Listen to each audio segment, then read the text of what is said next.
All right, it is time to learn something new, something special in English language with Mr. Okpaifa Olasukomi. And today we are going to be looking at pronoun. What is a pronoun and what makes a pronoun a pronoun?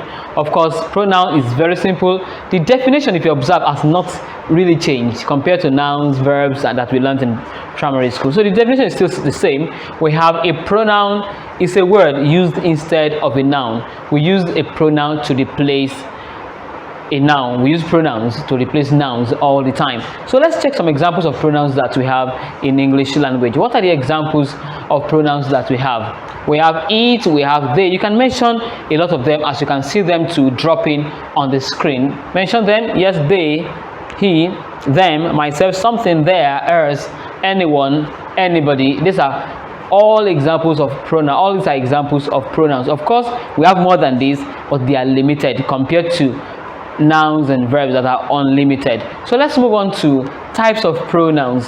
What are the types that we have? Quickly, because we are going somewhere with this. We have so many types of pronouns, but I'm going to mention 6 here. We have personal pronoun, possessive pronoun, reflexive pronoun, indefinite pronoun, demonstrative pronouns, and interrogative pronouns. All these and more are examples. Of course, if you know more examples, why not quickly now pause this video and type the other examples, the other types of pronouns that you know.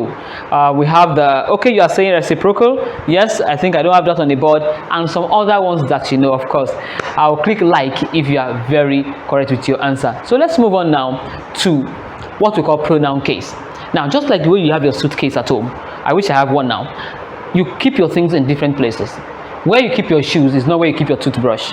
Where you keep your toothbrush is not where you keep your shoe brush. Imagine you are traveling, so you have different cases for different things, so you don't mix them up. The same thing for pronoun case. There are some pronouns you don't use in some cases. You don't use objective or subjective and so on. So let's talk about the cases we have. We have the subjective case, we have the objective case, we have the genitive case, and we have the reflexive case. Now, all this now can be divided into 3 according to person. The speaker, the first speaker, the person talking, is the first person. The second person is the person you are talking to, and the third person is the person you are talking about. Now, each of these is divided into 2. We have the singular and plural of each of them. Now, let's take it all over again. This is what's called pronoun case. This is a case. So the first slot is subjective, the second slot is objective, the next one is genitive, and then the last one here is reflexive. Now, each of these now can be divided into 2. Into 3, we have the first person, second person, third person that are subdivided into singular and plural. So let's start with the case subjective. Subjective refers to the pronoun that we can use as subject. Now, when you are talking about the object, we say something else. No, so the plural of I is we, and we move on now to second person.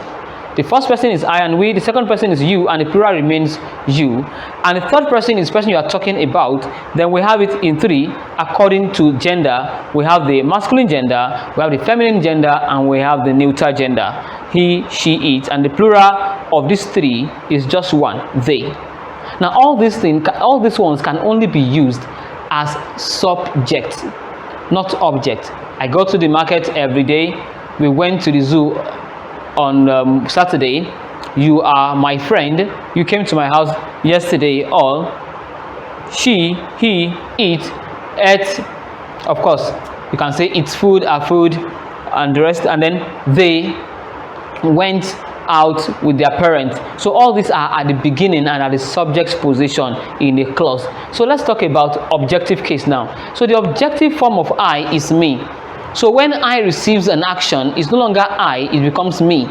So you don't say that I gave I or they gave I the biro. No, it's me. They gave me the biro. So the plural form is us.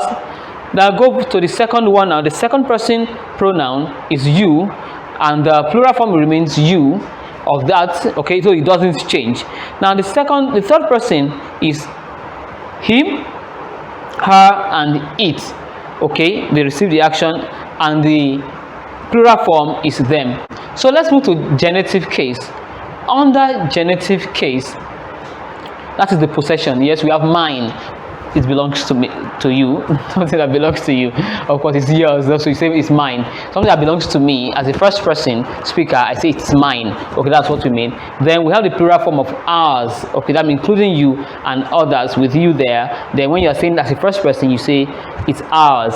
Then we have yours, and the same thing. I mean, this second person is very fantastic. It hardly changes. So yours is there, and then yours is still the plural form. So if it belongs to the gender, you say his, hers, and its. That's masculine, feminine, and neuter. And the last one there, the plural form, is theirs. So let's quickly move on finally to reflexive. Under reflexive, we have myself. Myself, okay, reflection. Then the plural form of myself is what? Ourselves. Then we have yourself. This is the only place where it's yourself. Sorry, yourself is second person, and the plural form of yourself is yourselves.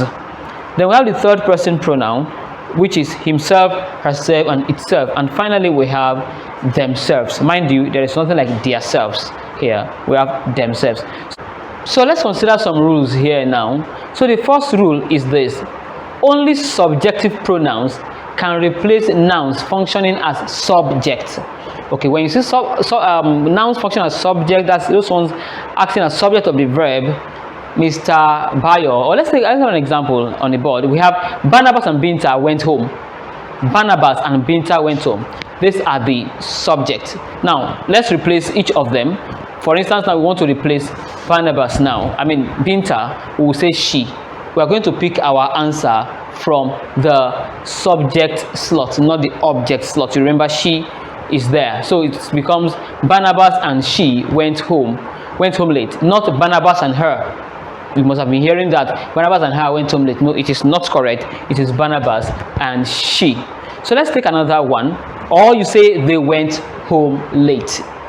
Okay, they went home late, where it can be replaced that way. But in an exam, you may find this omitted already, and then you are supposed to supply the right answer. So let's take another rule here.